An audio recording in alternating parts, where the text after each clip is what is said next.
Internautes et abonnés de Flash Info TV, bonjour. Merci de prendre le rendez-vous de ce numéro de la revue de presse. Le Conseil des ministres est réuni hier mercredi et plusieurs décisions ont été prises. Et comme ils en ont l'habitude, les journaux en font large écho dans les parutions du jour. Le Clairon publie l'intégralité des décisions et fait constater que des responsables d'unités de production et de recherche ont été nommés dans les universités publiques du Bénin. Plus précis, le Béninois libéré écrit qu'ils sont 30 au total. Éducation toujours avec le chasseur de l'info qui nous apprend qu'il y a eu la deuxième délibération du bac hier. Ceux qui ont été recalés à ce niveau sont appelés à l'oral vendredi prochain à suivre la publication. En dehors des nominations, Info Zénith relève qu'une des décisions fait polémique, l'obligation de signaler son domicile principal à la mairie. Le matinal informe que des registres seront ouverts bientôt dans les communes à cet effet. Ce sera des registres pour les personnes physiques, précise Dabaro. En politique, Martin Lip se demande si le tsunami talon qui emporte les acteurs politiques d'une certaine génération va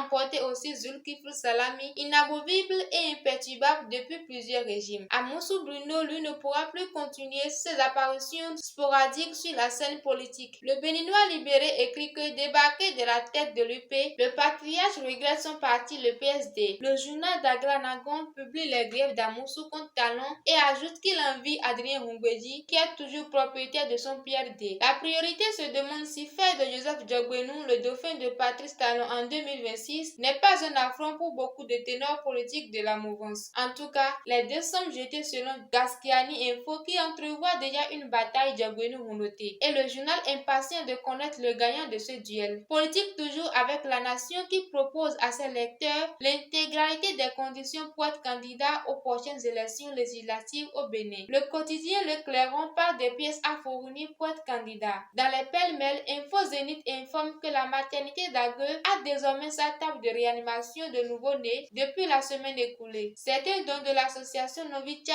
portée par le président Norbert Kassa, ajoute le journal. Le Télégraphe nous apprend que le renforcement des rangs des soldats béninois se poursuit avec les recrutements. 54 candidats à la vie militaire ont été appelés à passer la visite médicale. La Nation relève la détermination du Bénin à avancer sur la route du développement. Le journal du service public constate que le pays tient à transformer sur place toute sa production de cajou. Fin de cette revue de presse. Merci de nous avoir suivis et à très bientôt.